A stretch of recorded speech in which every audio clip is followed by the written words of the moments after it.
What's happening, y'all? Welcome inside the Fantasy Stock Exchange. Danny and Bush coming at you today with our Dynasty Startup ADP values by round. Today, we're going to cover rounds 1 to 5, basically to celebrate the fact that we are releasing our top 200 overall Superflex rankings and one quarterback rankings to our Patreon. We figured we would go through and talk about some of the biggest values in each round, some of the biggest busts in each round, and we're going to do this, round by round, as many as you guys want us to do. Today, we'll do 1 to 5. In the next couple of days, we'll do 6 to 10, and then maybe we'll do 10 on or 11 on or something like that at some other point. So if you guys enjoy this video at any point, as always, go down to the bottom of the video, hit the like button. It helps us out, helps us grow, helps us out tremendously. We really appreciate it. Subscribe to the channel if you're new as well. Leave a comment down below, and make sure to go follow us over on TikTok. We're going to start posting regular content over there as well.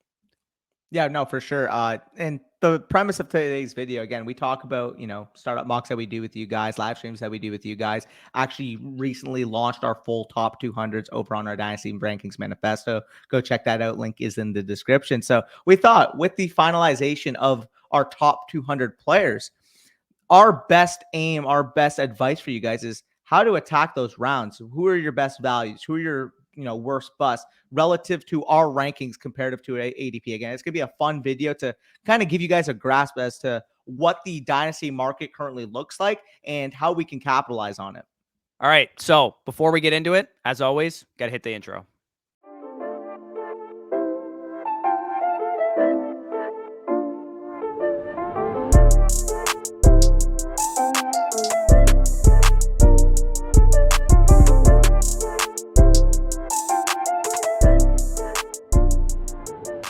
All right, so in terms of the ADP for today's video, again, we could have pulled some from DLF, we could have pulled some from Keep Trade Cut, but the ADP that I've actually found to be most consistent with the drafts I've been in, the drafts you've been in, the drafts that we typically see is actually tracked from Adiko FF over on Twitter. Give him a follow. I'll actually link him in the description, or Corey will link him in the description. But this is a very, very up-to-date list as to exactly what type of values we should be seeing in our drafts. And although it's very, very accurate, there are still a lot of names in here that myself and Corey will have gripe with in terms of relative value. Right. So we're going to be doing this from a Superflex perspective, obviously, Yes. because we mostly I only play in Superflex leagues. If you guys play in one quarterback leagues, I mean, it probably won't be as helpful to you, but it is still helpful in terms of the position players, where they're going in drafts. We're going to basically talk about each player that we have. We're each going to have like a value or a guy that's, undervalued. Then we're each going to have a guy that's a bust or overvalued, and kind of talk about where we have them in our rankings versus where they're actually going in Adiko's ADP. And like we said, we were going to do this with Keep Trade Cut. We were going to do this with DLF. But when we looked at the ADPs, we figured this was the most accurate one that we have. So let's start off with round 1. Again, in round 1, it's pretty consistent, the names that you're going to see in round 1. It's just more so the order that we're going to have a problem with in terms of our values and our busts and stuff like that. So to me, the biggest value, you guys should be able to see the ADP on the screen. The biggest value for me is Lamar Jackson. I actually have him as my 4th overall player. He's currently going off the board as the 8th overall player in this ADP sample that we have here. With Lamar Jackson, I mean, the Konami code quarterback is only defined by Lamar Jackson. He is like the dictionary definition of the Konami code quarterback. At his best, he can put up 25, 29 points per game at the QB position. And because of, injuries in recent years, because, since his MVP season in 2019, he's dealt with some things. People are kind of forgetting about him a little bit. And I say forgetting about him, he's still a 1st-round pick, but he should be, realistically as much of a case for the 101 as he has for, just being a top 5 pick in general. So the fact that he's going at 8 here, I think is just way, way too undervalued. He's a guy that I'm consistently taking as soon as those top 3 quarterbacks are off the board. Yeah, and it's kind of funny to me because people are going to point out at, in that pinnacle season, he was elite on the ground. Like, what if that, you don't get that ground output? I mean, this is still a guy that in that MVP season was putting up over 20 points per game as a passer. I believe our good friend Dynasty AM, Ian, actually said he averaged 21.9 passing points per game. So this fugaz that, Lamar can't contribute in fantasy as a passer is completely overblown. And we know the inherent upside that he has as a rusher. We're talking about one of the only threats in the NFL that can pass for 3,500 yards. It can also rush for 1,000 yards. Being able to get him at the 108 right now is a travesty. I mean, we're going to talk about, a couple of our overvalued players that, I mean, yours particularly are actually going ahead of Lamar Jackson, but getting that amount of elite upside, getting a 25-year-old quarterback, and I don't understand the hate on Lamar Jackson. I think it's gone way too far. Right. And just because I feel like somebody's going to comment it, rushing quarterbacks are no more likely to get injured than regular pocket quarterbacks. Our friend Edwin Porras of Fantasy Points has done studies on this. It's not necessarily indicative of getting injured. And when you speak quickly on Lamar Jackson versus like Joe Burrow, for example, number one, Lamar Jackson's actually younger than Joe Burrow, and he's going behind him. And number two, Joe Burrow at his best this year is producing middling QB1 numbers, right? Like versus Lamar Jackson at his best, who is far and away the best quarterback in fantasy. Yeah, no, I mean, like, and I don't understand how somebody can say, "Oh, I would rather Joe Burrow than Lamar Jackson in Dynasty." Like In a the six only point per passing touchdown league, it gets a little bit closer in that kind sure of you can argue it. realm, but you're talking about a 5 to 10 point per game discrepancy in those two guys for a guy that again is also younger than Joe Burrow. I'm transitioning to my player, and that's going to be Kyle Pitts, tight end from the Atlanta Falcons. And you are getting a 21-year-old insulated asset that is quite literally untouchable post startup.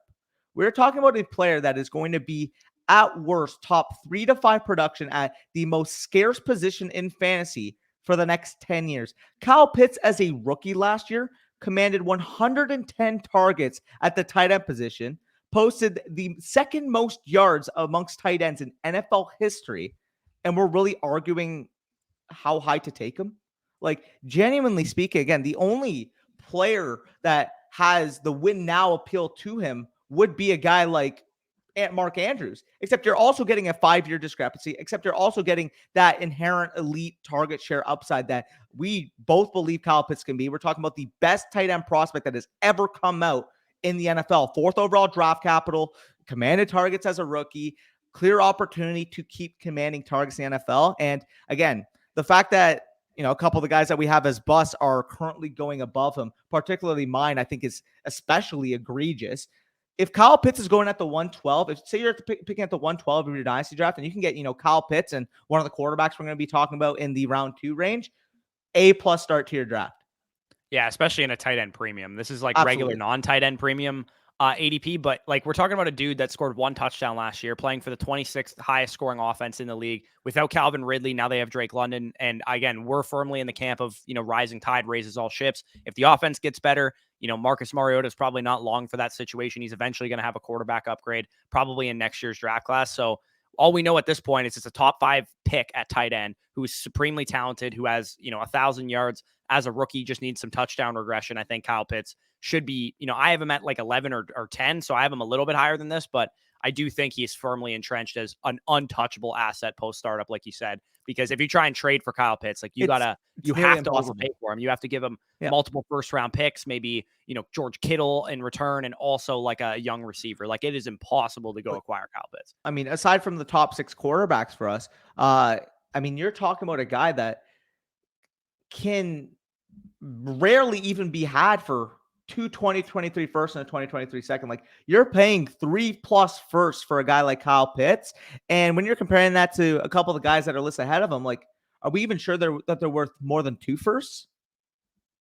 No, it's definitely tough. And let's transition right now into the bus. I would say that these guys aren't busts, right? They're first round picks. We still like them from a dynasty perspective, but we just think they're a little overvalued. There's a theme for both of these. They're both running backs. And this is going to be probably a theme throughout this entire video. Yep. But Jonathan Taylor, to me, I have him at 10 versus 4 where he's currently going. I have to take all these elite quarterbacks over him for starters. And then if you want to make the case for Jonathan Taylor versus Jamar Chase or Justin Jefferson or Kyle Pitts, because it's running back, it can be a huge impact on your team. I'll understand it, but I still would take some of those guys, especially the 2 top wide receivers over Jonathan Taylor. So being behind the quarterbacks or being ahead of the quarterbacks is really the sticking point for me. I can't take Jonathan Taylor over Lamar Jackson, over Kyler Murray, even Joe Burrow, and even, Deshaun Watson, who's not even in this round of ADP that we're going to talk about next round. So Jonathan Taylor, to me, yes, he's a great elite 22, 23-year-old running back, but he's still a running back, right? Like he could be, used up by the end of his rookie contract. And that longevity factor is why I lean towards those young wide receivers, the young quarterback, or maybe Kyle Pitts.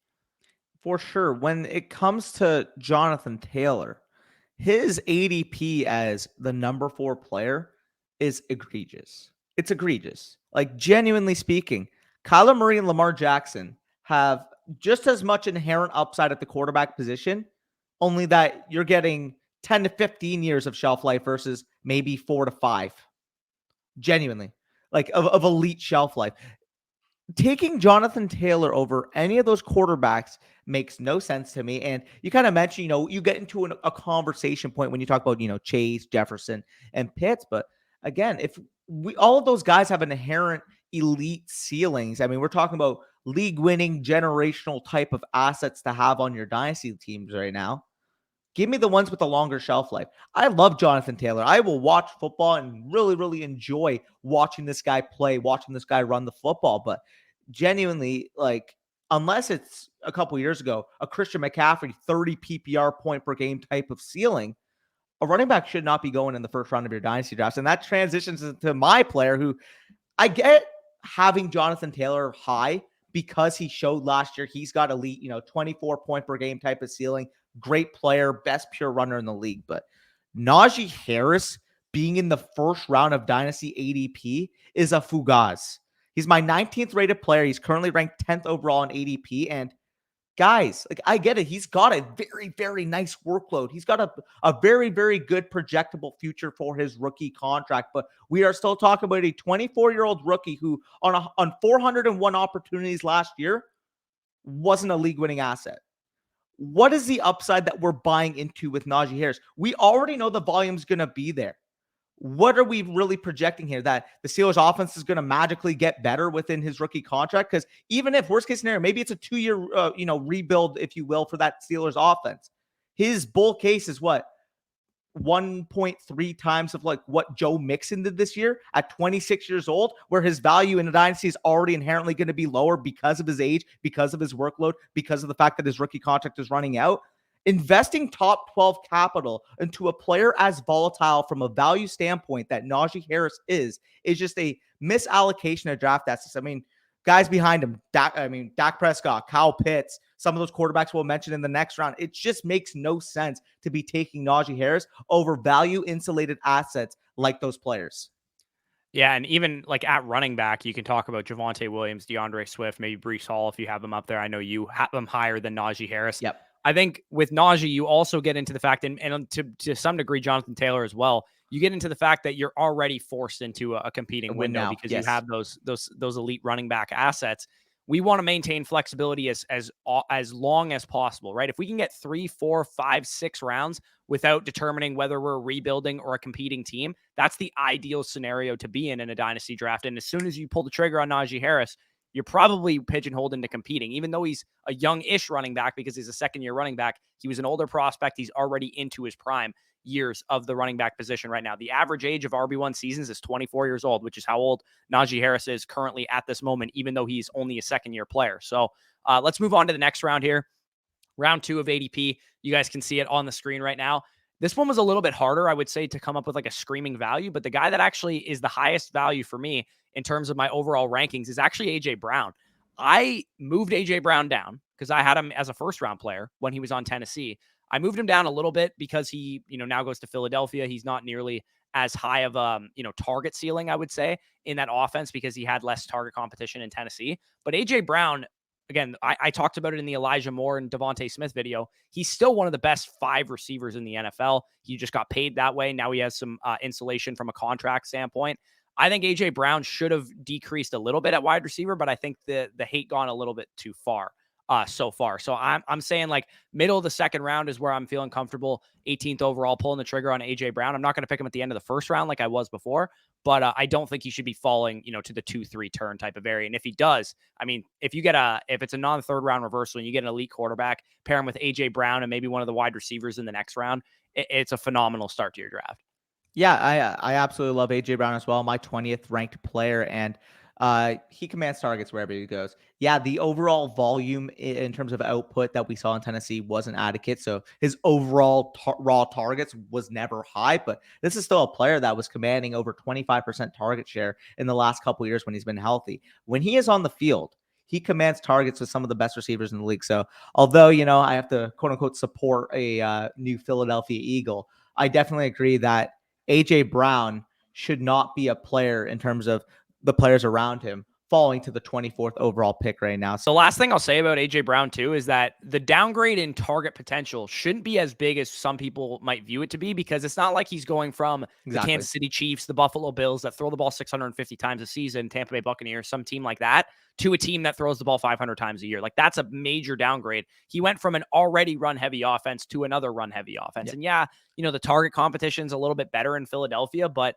target hierarchies, we talk about it all the time. AJ Brown knocks the target upside of Dallas Goedert and Devontae Smith first and foremost, not the other way around. He's going to go in there and command 24, 25, 26% of the targets. If that only ends up being 115, 125 targets on the season, we've seen AJ Brown produce wide receiver 1 numbers with that low of volume before.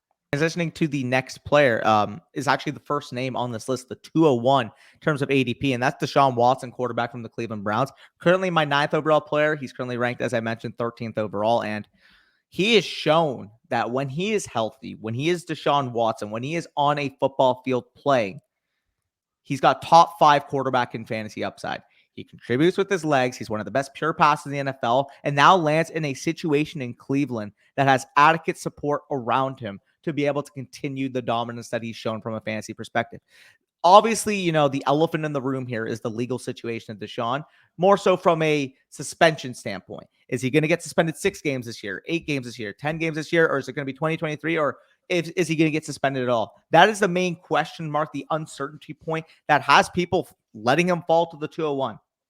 Not a concern for me. We play a long game. We're playing a long-term investment game in Dynasty.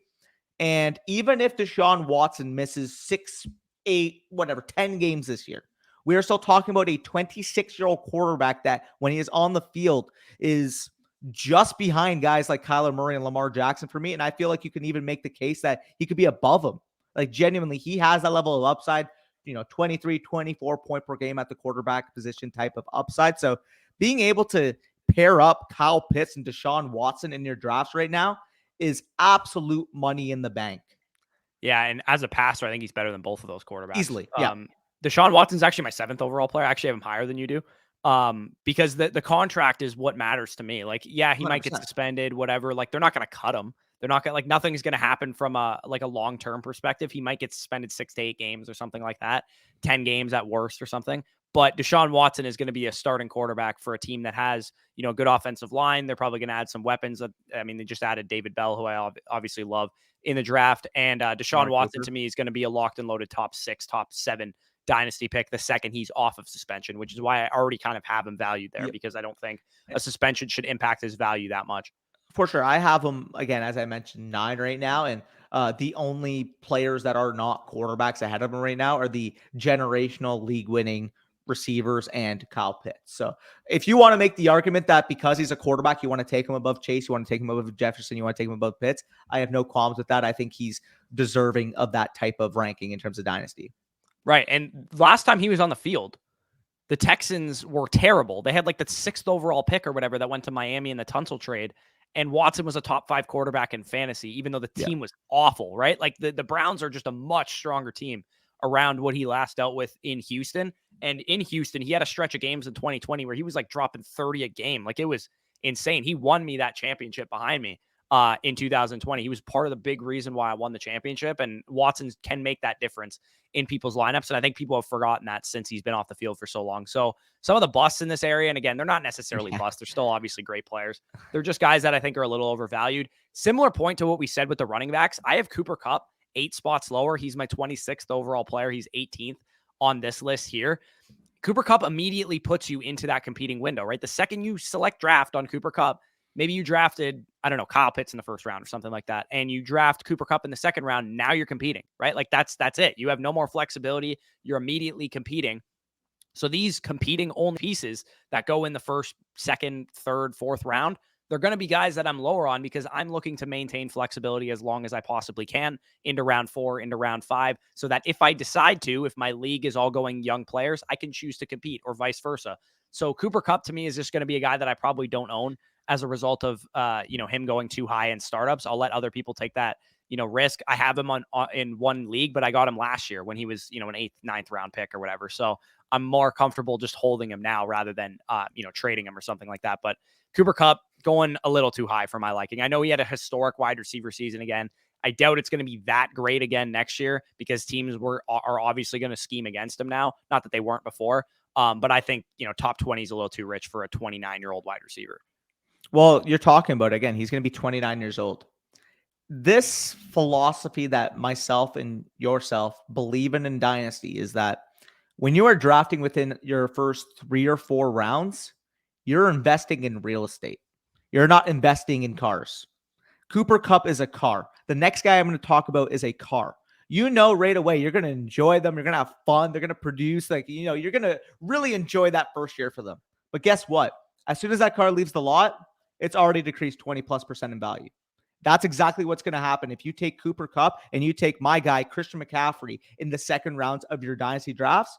You finish your dynasty draft, you finish your startup draft, put either of the guys on the block if you took them in the second round, and see your comparative return compared to some of the guys here like AJ Brown, Jalen Hurts, Breece Hall, etc. It makes no sense if we know post-draft that we can get Christian McCaffrey plus for a Jalen Hurts or one of those other insulated values or assets. Why are we taking McCaffrey ahead of him in the startup? This is the classic case of seeing that eye candy on the clock and realizing that, he's going to produce me a lot of fantasy points. I really like this player. This player is going to be very, very good without understanding the actual market that goes into it. Cooper Kupp and Christian McCaffrey are nearly unmovable pieces in Dynasty right now. You need to probably beg an owner to trade for those guys from your team if you even want remotely close to adequate value. It is that hard. Ask an owner right now if they would be willing to trade 2 2023 firsts for Christian McCaffrey, and I can tell you the answer is going to be no. Right. And there is pieces in here that you could potentially get 2 2023 first for Absolutely. in exchange for, like Trey Lance, like, some of the other guys going in this round, some of the running backs, Deshaun Watson, maybe Russell Wilson or Jalen Hurts, maybe if they're, fully invested into guys like that. If it's a tight end premium, maybe Mark Andrews fetches that kind of value. I agree. I think if you can say definitively that the guy is going to be worth less than he was worth in the startup after the startup, then you probably shouldn't draft that player. And again, maintain flexibility as long as you possibly can. Let's get into the round 3, guys. We have just an absolutely egregious name leading off the round, and I'll talk about him when we get into the overvalued players. But my biggest value in this round is actually T. Higgins, because I have T. Higgins midway through the previous round. And this kind of goes without saying, but if any of the guys fall from like round 1 to round 3 in the ADP, then obviously they're huge values as well. But we're just operating under the assumption that this was the draft. And T. Higgins, to me, as the 15th overall player on my board, he is my 3rd overall wide receiver, just behind his teammate Jamar Chase and Justin Jefferson. Since A.J. Brown got traded, I moved T. Higgins ahead of him. He's a guy that I'm comfortable taking in the mid-second round. I'm never going to have to pick him that high because most people will let him fall to the 2-3 turn area, and I'm smashing that all day. If I get a elite quarterback in the first round, come back around on the other side, and I can stack A.J. Brown and T. Higgins, then I'm golden, right? So T. Higgins, yes, is he ever going to have a wide receiver 1 overall finish unless Jamar Chase gets hurt? Probably not, but I think this is back-end wide receiver 1 production for the next 5 years. And again, if you're playing Dynasty in a 2 to 3 year window, 4-year window, 5-year window with a young wide receiver, that's pretty much all you can ask for. I don't think he's ever going to have, a 25 point per game season, but he's going to be locked and loaded 16, 18, 19 points per game in a great offense attached to a great quarterback. Yeah, I'm going to keep it a buck. 311 is egregious for T. Higgins. He's currently my 17th overall player, a player that I feel comfortable taking in the mid-second round of Dynasty drafts. You kind of mentioned it. Again, he's my wide receiver 4. I still have my boy Dallas Cowboys CeeDee Lamb ahead of him, but taking him anywhere outside of the second round is a home run value. So the fact that he's going at the end of the 3rd round is even more egregious. That's kind of a similar case I have to a guy that people are dropping because of a recent trade, but 140 rookie targets in your rookie season doesn't grow on trees. And I'm talking about Jalen Waddle, wide receiver from Miami Dolphins, currently my 23rd ranked player. He's currently going off the board as the 29th player in Dynasty. And it doesn't make sense to me. Every sign that we want to see from rookie receivers, being able to command targets, being able to be the focal point of your offense, being able to produce with your targets, all that realistically Jalen Waddle showed on display last year. The fact that Tyreek Hill is coming in does not change that projection for me. Yes, as you kind of mentioned with T. Higgins, does it limit his ceiling that he has another elite receiver there? Absolutely. He's not going to be the wide receiver 1 overall, most likely in any given year. But you're talking about top 5 to 10 type of production for the next, 5 to 10 years. Jalen Waddle can do that in spades. He commands targets. He's elite after the catch. He's one of the fastest players in the league. And we're talking about an ascending offense in Miami with Mike McDaniel coming over and with the potential step we could see from Tua Tagovailoa, adding another elite threat, elite playmaker on the outside. I am smashing the button on Jalen Waddle in the third round of any draft I can get my hands on him. Yeah, I would say, the worry is Tua, but I think if Tua doesn't work out this year, he's going to have a new quarterback. Yeah. So it's not really that big of a concern for me long term. And I think we could just move right into the bus here so we can keep this video moving. I mean, Trevor Lawrence going at 25 is fucking egregious. Like Trevor Lawrence looked like objectively the worst quarterback in the NFL last year. Like, I know he was an elite prospect, generational talent, probably a first round startup pick in last year's startup drafts, but I can't do it with him, man. Not 25. That's like way too high for me. He's going ahead of guys that are young still and have also proven that they're elite players. So I have him at 45, and I'm probably never going to end up drafting him because he's going to go way before I have him ranked. Trevor Lawrence, what I do when I evaluate quarterbacks is I evaluate the situation around him. I don't like what Jacksonville's been doing. And side note, I don't like what Chicago's doing either, who's also probably the runner-up for my bust list here would be Justin Fields. I don't trust these quarterbacks long-term. And yes, they're young quarterbacks. They have high draft capital. They should stick around in the league for a long time, but I don't think that they're ever going to be elite fantasy quarterbacks as it currently stands right now, unless something major changes. This is where I'll slightly disagree. He's my 28th overall player, so he's still ahead of where I have him ranked. But I mean, we're still talking about a 22, 23-year-old quarterbacks just because, guys like Joe Burrow, Deshaun Watson, Dak Prescott in recent seasons have kind of stepped in and been very, very good quarterbacks year one.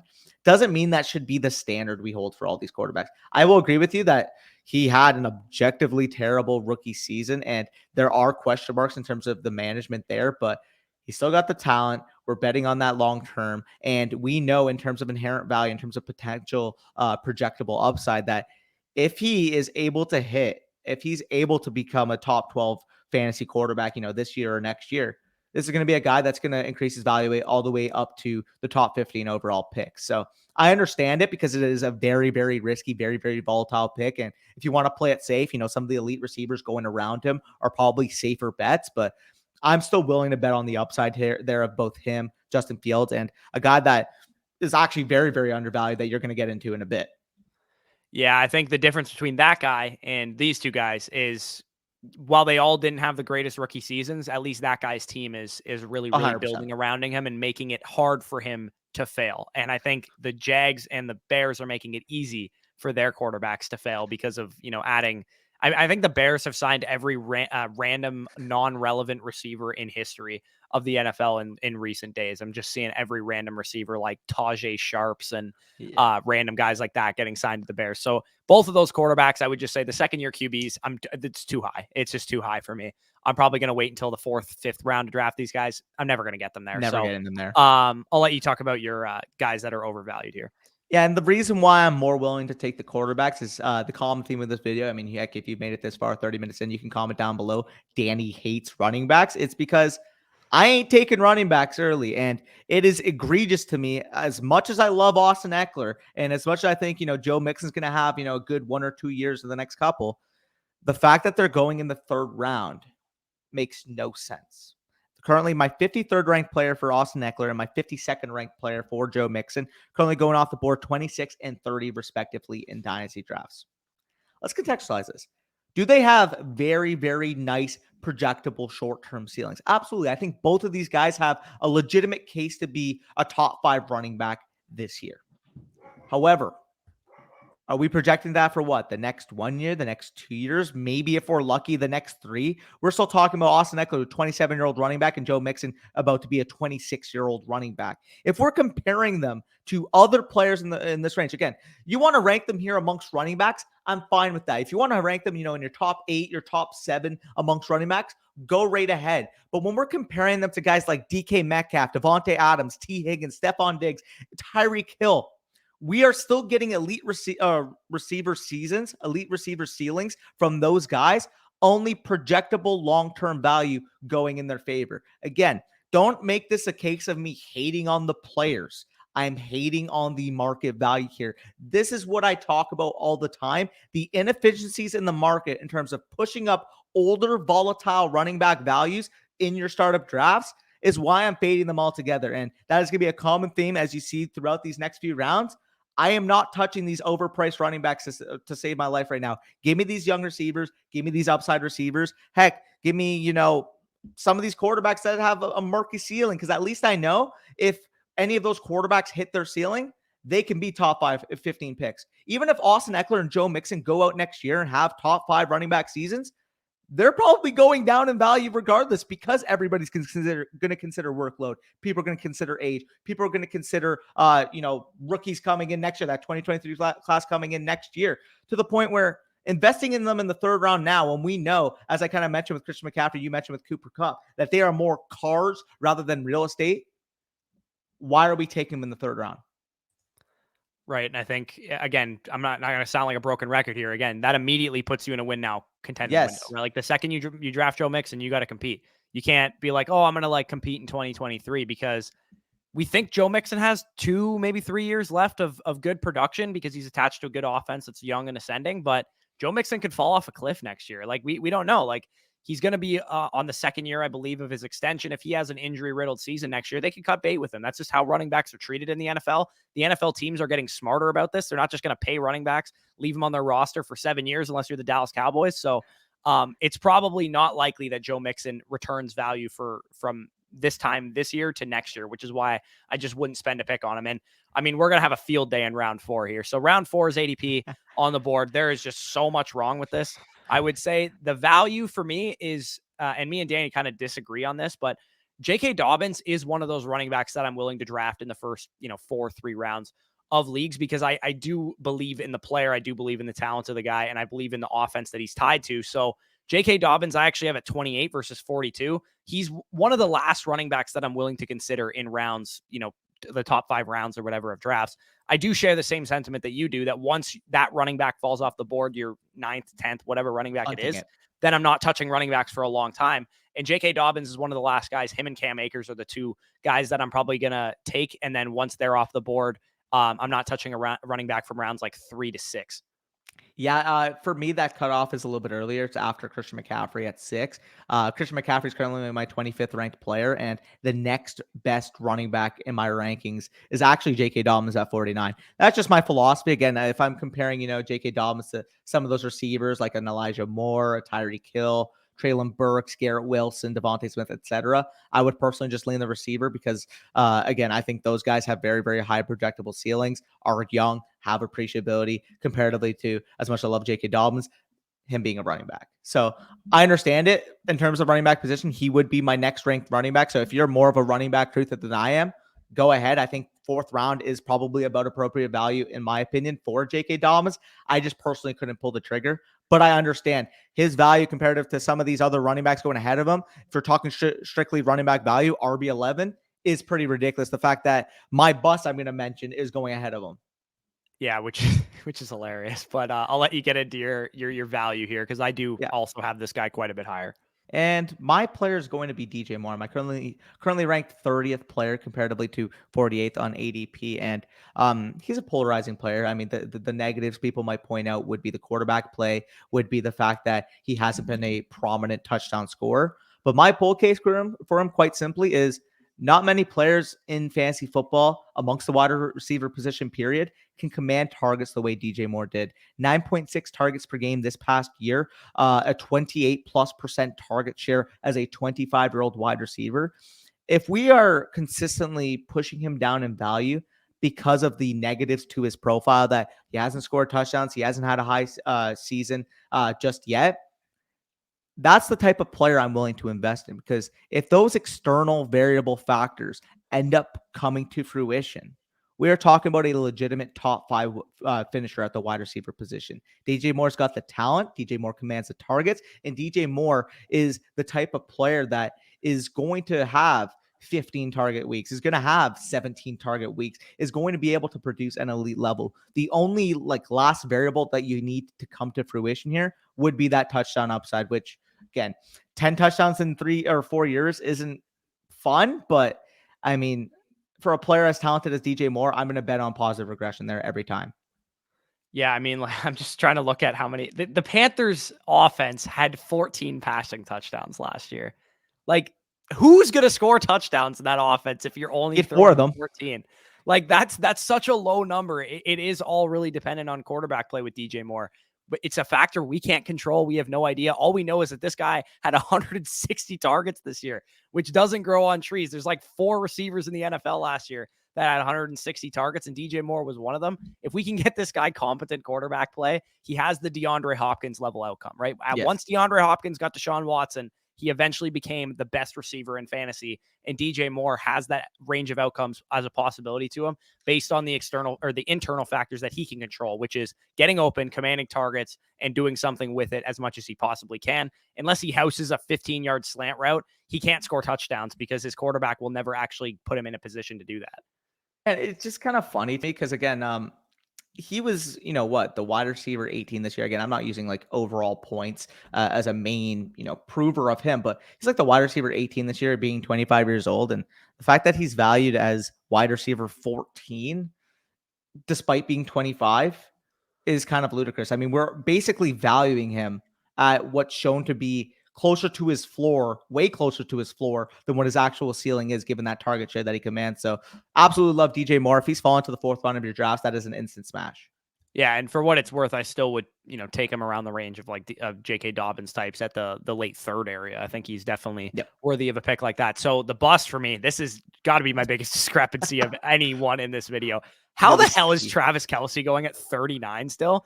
I think the tough thing with Travis Kelce is, yes, is he going to give you some like very high level tight end production? Yeah, but like we saw this year for the first like 14 games of the season, he was a top 5 tight end because the tight end position stinks, but he wasn't like giving you that far and away, I'm the best tight end in fantasy type of production. And he needs to give you that for this pick to be worth it, right? Like there's no ifs, ands, or buts about it. If you take a 33-year-old tight end in the top 4 rounds of your startup draft, he absolutely has to be 4 to 5 points better on a point per game basis than the next tight end, which he has in his range of outcomes because he's Travis Kelce. Tyreek Hill is gone. He has a very, very high target ceiling. But as we talk about the philosophy that I'm always sticking to is a rising tide raises all ships. So Tyreek Hill being gone means that Travis Kelce is now the center of attention for defenses. And Marquez Valdez-Scantling and McCole Hardman and Sky Moore, as much as I love Sky Moore, are those guys enough to take attention away from Travis Kelce and still keep him as efficient as he can be, keep this Chiefs offense as efficient as it can be? And it took a step down last year from what we've typically seen the last couple of seasons. So, I mean, I'm not taking Travis Kelce anywhere close to this range. If I have a competing team and he's on the board for me in the 7th, 8th round, that's when I'm going to start to consider Travis Kelce. I'm not even thinking about him in round 4. Yeah, I mean, I have him, a little bit higher than you relatively, but still compared to where he's going, I'm extremely low. He's my 74th ranked player. Again, you mentioned 39th overall in Dynasty. I am, less concerned about the immediate redraft case of him. I think he's still going to be, a top 5 tight end this year. But where's his value going to be after this year? When he's a 34-year-old tight end, probably going to have less production than he did in recent years past, given the fact that this offense is not going to be the same. Yes, people are going to say, well, if Tyreek Hill's gone, he should command more targets. Yeah, but Tyreek Hill, the factor that he does is change the way defenses prepare for KC. So we're not going to see as much explosive plays. We're not going to see as much consistency from him. We're not going to see as much consistency from this offense. The main allure of Travis Kelce right now is that he's attached to the right arm of Patrick Mahomes. And that's the only reason he's even going this high for a lot of people. As soon as that, glare or that glimmer or that, distraction of that disappears after this year, and he's a 34-year-old tight end coming off his worst year in the last 5 years, he's going to be a round 8 pick. He's going to be a round 9 pick. He has a case to be similar at the tight end position to what we've kind of seen from Ezekiel Elliott's ADP at the running back position. Travis Kelce could be the tight end version of Ezekiel Elliott by the end of this year. I think this is going to be a hot take, but like, I think Travis Kelce and Rob Gronkowski shouldn't be going that far apart.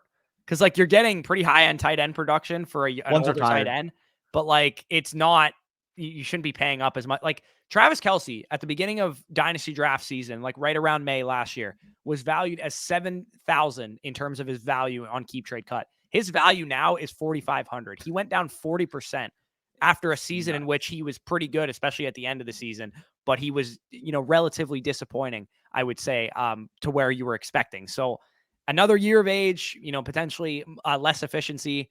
we could be talking about like a glorified version of Zach Ertz and a better offense. Like I don't think he's worth a round 4 pick whatsoever. I would easily take even some of the guys that I don't like on this list. I would still easily take all of them over Travis Kelce. And I got one point here because I know there's going to be people in the comments saying, "Wow, you guys like way overvalue youth. Like, don't you value these veterans who have proven it? Yada yada yada." But last year in your startup drafts, I can bet you at least 50% of your startups, Travis Kelce was going above Kyle Pitts. How did that work out?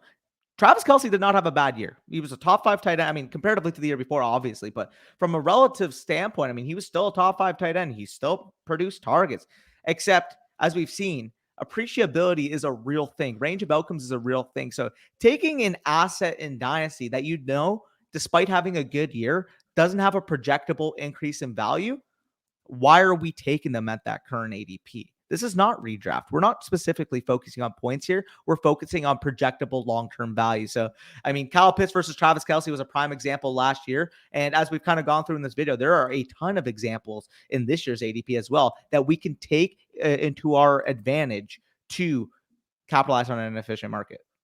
Right. And kind of like you just said, too, with Travis Kelce last year, he pigeonholes you into competing immediately, right? Because you probably had to take him in like the 2nd or 3rd round last year, and you're pigeonholed into competing right away. You probably didn't even win your championship because Travis Kelce wasn't that good for the first like 10 weeks of the season, wasn't a huge difference maker at the tight end position. And now, I mean, round 4, if you want to take veterans in your dynasty startup, by all means take veterans, but I'm probably not looking towards them till round 5, round 6, when I know what my base and my foundation of my team is. Because if I went, let's say I went Patrick Mahomes at number 3 overall, I went AJ Brown, T Higgins at the 2-3 turn, and in round 4, I took J.K. Dobbins. So I have a solid, base of players, guys that are young that could fit either a rebuilding or a contending roster. Maybe I went another wide receiver in round 4 instead.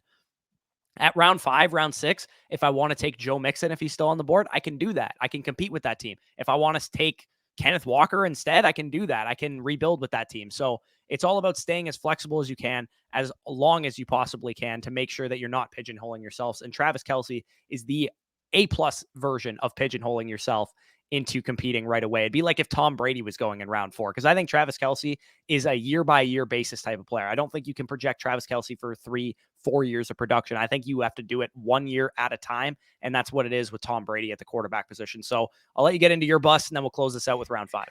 Yeah, so I quickly want to find a couple names too, and I'll find them throughout the argument. But if you guys watch the channel, you'll kind of know, based off this graphic, based off the first name that shows, who my bust is going to be. And Dalvin Cook in the 4th round of a dynasty draft, like, I couldn't believe when I saw where the community values this guy. Can we take into perspective for a second that right away, as you mentioned, taking Dalvin Cook instantly pigeonholes you into a win now, 26-year-old running back that you're, getting projectable upside with. But let's look at just last year alone. Dalvin Cook in PPR averaged 15.9 points per game. Other win now type of running backs that finished above him are guys like James Conner and guys like Leonard Fournette. But when you actually compare their dynasty ADP, again, all of them being win now running backs, all of them being you're banking on year 1 upside, Leonard Fournette is currently the 707 and James Conner is currently the 802. So these are guys you're getting literally more than 3 full rounds after Dalvin Cook, despite the fact that they outproduced Dalvin Cook last year. If you can tell me right now that you can flip Dalvin Cook into like Leonard Fournette in a 2023 second, James Conner in a 2023 second, I'm smashing it all the way, even as a contender, because quite frankly, those 2 guys are probably going to be ahead of Dalvin Cook in my redraft rankings. So if we're comparing him to guys that I legitimately will have ahead in my redraft rankings, while also not getting that long-term projectable value insulation with a guy with the touch workload of Dalvin Cook, with the injury history of Dalvin Cook, with the fact that he fell off in terms of efficiency and in terms of overall fantasy output last year in Dalvin Cook, why are we taking Dalvin Cook? Also still has a legal situation that never really got resolved as well. So yeah, there's no way I would draft him in round 4, like not even close. Egregious. Reason I put out a video titled "Sell These Running Backs Now, Don't Be Caught Holding the Bag," and Dalvin Cook was on the thumbnail of that video, because Yeah, like the touch workload is a real thing. It's something that we have to take into account. And again, he pigeonholes you into competing right away, and you don't want that as part of your dynasty roster, especially this early in a draft in round 4 at the 404. And it depends, on what your league market dictates, because maybe he goes in the 7th, 8th round of your league because everybody knows this about Dalvin Cook, not to draft him this early. But if you play in a more, redraft players in their first dynasty league type of league market, then Dalvin Cook's going to go this high, and you're better off just skipping the running back position, collecting value, maybe punting year 1 and going into 2023 and trying to recoup your running backs in that class. So let's get into the final round of ADP here. My biggest value is Zach Wilson, who we kind of teased earlier when we were talking about Trevor Lawrence and Justin Fields. I actually have him ranked straight up over both of those guys because they were comparable prospects for me. Justin Fields, maybe as a runner, is a little bit, better from a fantasy perspective in terms of his ceiling. But Zach Wilson's team is doing everything they possibly can to make sure that Zach Wilson is successful long term. Will it work? I don't know. I have no idea. But Zach Wilson was a prospect I believed in coming out. He has a great situation around him, great offensive line, great wide receivers, etc. Great running back that they drafted in Breece Hall. If he fails, it's all on him. And I'm willing to take that risk on Zach Wilson, who, in my opinion, was not that different of a prospect than Trevor Lawrence and Justin Fields coming out. So Zach Wilson, I have him at 42. He's going at 57 right now. If I'm in a super flex league, he's like almost always my QB2 target in drafts, because I know, and me and you kind of differ from this perspective. I love getting, an elite quarterback 1, let's say Deshaun Watson in round 1, or, Dak Prescott in round 2 or something like that.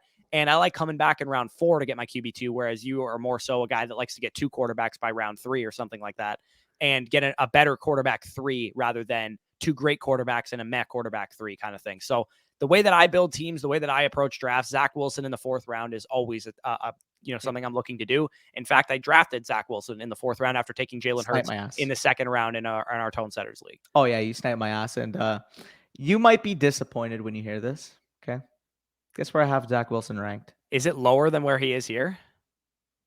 I have him higher than you. You have him higher than me. He's my 36th overall player, so I fully agree with everything you said. Again, I have him lower comparatively at quarterbacks, but as we know from watching this video, I have the quarterbacks way higher than you do. I agree with everything you said with Zach Wilson. They surrounded him with everything he needs. He's a talented quarterback. You got an ascending offense. That front office, quite frankly, has shown that they will do everything in their power to make sure he succeeds. I am more than fine spending where I currently have him ranked the last pick of the 3rd round on him. I'm fine with making that investment on Zach Wilson. I believe that's going to be able to pay off. So agree with you on Zach Wilson. Great pick. My players are actually going to be 2 guys that I'll just kind of join together. And I'm just going to label this the rookie wide receivers, Treylon Burks and Garrett Wilson. Currently, the relative wide receivers 16 and 17. So basically exactly where I have them ranked. But as we know, I mean, I'm not taking fucking Nick Chubb over him. I'm not taking Alvin Kamara. I'm not taking ETN. I'm not taking any of these running backs over 2 locked in top 20 overall elite profile type of wide receivers, the way Treylon Burks and Garrett Wilson represent. So, I mean, I don't really have to say much more. This is just my philosophy. Bet on young, ascending, talented receivers over running backs that pigeonhole you into winning now right away. Yeah, those guys are studs, and they deserve to be going as I currently have them ranked 40th and 41st, as opposed to the current ADP of 55 and 58. Right, like if you tried to try and trade Nick Chubb for the 103 right now, because that's where Treylon Burks is going in rookie drafts. See, if you can get the 103 for Nick Chubb, then it's essentially the same thing, but you're never going to get that type of value for Nick Chubb. You'd be lucky to get the 106 to 108, I think, for Nick Chubb, and that's obviously another tier down at wide receiver. So yeah, the fact that they're going after in startups, don't draft players that are going to go later, or they're going to lose value after the startup before we even play games or anything. They're just immediately going down in value after the startup. You want at least players that are going to hold their value after the startup, if not go up in value, like we said for Kyle Pitts. So the honorable mention for both of us, a guy that we really, really wanted to include, but unfortunately didn't really meet the criteria for both of us comparatively to obviously this exercise being the biggest discrepancies. Deontay Johnson, we currently have both very far ahead of his current 49th overall ADP. He's my 34th overall player. Where do you have him ranked? 36. 36. So, I mean, this is a guy that I'm comfortable taking at the back end of my 3rd round in my startup drafts. An elite target getter. People are going to point to the fact, oh, well, what about Pittsburgh? Murky situation, yada, yada, yada. He was top 12 overall wide receiver last year, despite playing with the corpse of Big Ben. I don't care if Kenny Pickett's bad. Big Ben was awful too. So if this guy's commanding targets and this guy showed top 12 elite level type of upside last year, I think he was the wide receiver 8 last year. why is he falling to the wide receiver? I mean, wide receiver 15 is probably fair, but why is he falling behind guys like Dalvin Cook? Why is he falling behind guys like Derrick Henry, Antonio Gibson? It doesn't make sense to me. Yeah, he's my wide receiver 12. I have him, well ahead of this. He's the target hierarchy there, right? It starts and ends with him, and Chase Claypool, George Pickens, Calvin Austin, whoever else, they get targets after Deontay Johnson gets his. Yep. That's how it works. As much as we love Chase Claypool last year and thought maybe he could be the number one in this offense, it's not him. He's not it. Nope. It's Deontay Johnson, and that's basically where it starts and ends. I mean, we can just group these guys together. They're both the same type of player. They're both 26-year-old running backs. Nick Chubb and Alvin Kamara. I have Nick Chubb at 82 versus 51 where he's going in this. You have Alvin Kamara at 72 versus 52 where he's going in this. We're just not going to draft these running backs this early. It pigeonholes you into competing right away. Copy and paste the same argument we made for Dalvin Cook. They're both, up there in age. They have over 1,000 touches under their belt. And Nick Chubb and Alvin Kamara specifically too, from a redraft perspective, are they going to be like top 3 running backs for us? No. Like if you could say guaranteed they're top 3 locked and loaded redraft running backs and you want to, compete this year, then 5th round is understandable. But I mean, when we're talking about Chubb and Kamara, RB 16 and 17 is probably like not egregious. Like I would say that's relatively fair. I think I have them ranked both higher than that. I think I have them like I think I have Kamara at like 14 and Chubb at like 17 or something like that. It's just the fact that they're going again. I'm not a big Mac Jones fan, but I would rather, a locked and loaded quarterback, 2-3 Kirk Cousins type over 2 years of Chubb and Kamara. I would rather Treylon Burks easily. I would rather Derek Carr, Zach Wilson easily, Garrett Wilson easily. I mean, when we get down a list of guys going behind them that we would say we would comfortably take over these win now running backs, it just kind of shows that these running backs are being propped up by a lot of people in their startup drafts because people draft with the mindset that I got to fill my lineup. I got to fill my lineup. I got to fill my lineup. So they feel like they have to take these running backs high. The main takeaway you should get from this is don't feel forced to fill your running back position. If you miss out on that select, top 6 for me personally, I don't mind punting the running back position all the way to the Leonard Fournette range, all the way to the James Conner range, all the way to, heck, I mean, you want to get, J.D. McKissick, James White types as your RBs 5, 4, whatever. I don't care at that point because guess what? The running back class in 2023, very good. Running back class in 2024, also projected to be very good. So why are we spending top startup capital on guys with such low shelf life when we're going to see a purge of the running back position within the next couple of years? We could see, up to 15 jobs being taken within the next 2 years. We're talking about an influx of talent similar to that 2015 to 2018 range we saw at the running back position. Yeah, I don't disagree. I do actually have Kamara quite a bit higher than you do.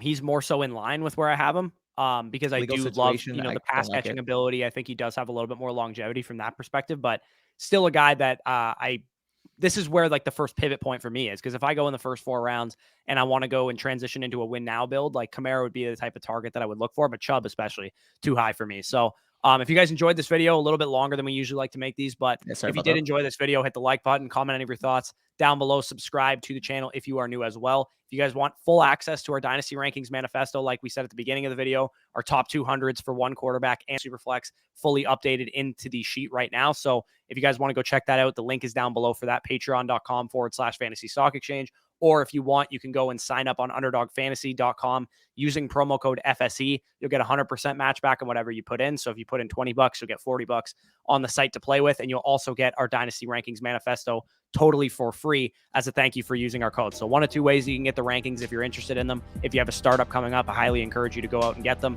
But with that being said, peace out. We'll talk to you soon.